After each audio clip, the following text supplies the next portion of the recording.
एक समय की बात है। एक छोटे से राज्य के राजा थे जिनका नाम राजा वीरेंद्र था।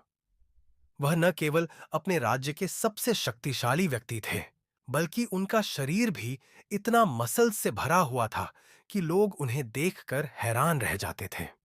उनका हर अंग शक्ति से भरा हुआ था और उनके कड़े हाथों की मांसपेशियां जैसे किसी विशालकाय पर्वत की तरह उठती थीं।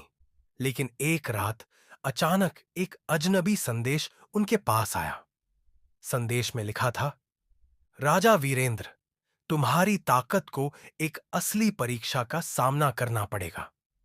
जब चांद अपनी पूर्णिमा पर चमकेगा, तुम्हें अपने राज्य को बचाने के लिए अपने शरीर और आत्मा की पूरी ताकत लगानी होगी। राजा ने इस संदेश को गहरे मन से पढ़ा। यह संदेश इतना रहस्यमयी था कि उसने अपनी पूरी सेना को सावधान कर दिया। रात के समय चांद पूरी तरह से चमक रहा था और अजनबी की चेतावनी का समय आ चुका था। वीरेंद्र ने अपने दुश्मनों को पहचानने के लिए पूरी रात पहरा दिया, लेकिन सुबह तक कुछ भी नहीं हुआ। वह चुपचाप अपने कक्ष में गए और ध्यान करने लगे। तभी अचानक राज्य के महल में जोर की धमाके की आवाज आई। महल की दीवारें हिलने लगीं।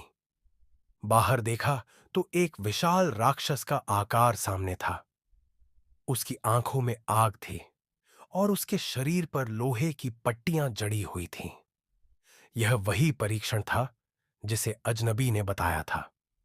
राजा वीरेंद्र ने अपनी पूरी ताकत से उस राक्षस से मुकाबला करने की कसम खाई।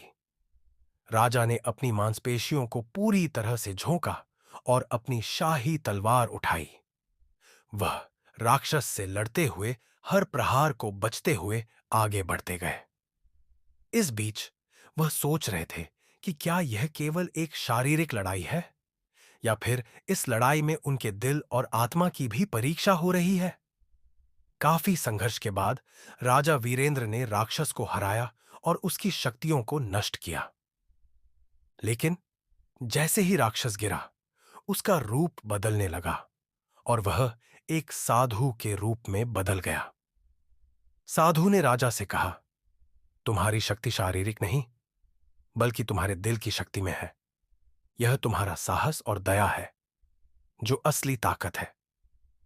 राजा वीरेंद्र की आंखों में आंसू थे, क्योंकि उन्होंने अब समझा कि असली शक्ति शारीरिक नहीं, बल्कि भावनाओं और आत्मविश्वास में छिपी होती है। वह साधु के शब्दों से प्रभावित होकर अपने राज्य में और अधिक न्याय और प्रेम से शासन करने का संकल्प लिया। राजा वीरेंद्र ने यह अनुभव किया कि हर शक्ति के पीछे एक गहरी भावना छिपी होती है और वही उसे सच्चा राजा बनाती है।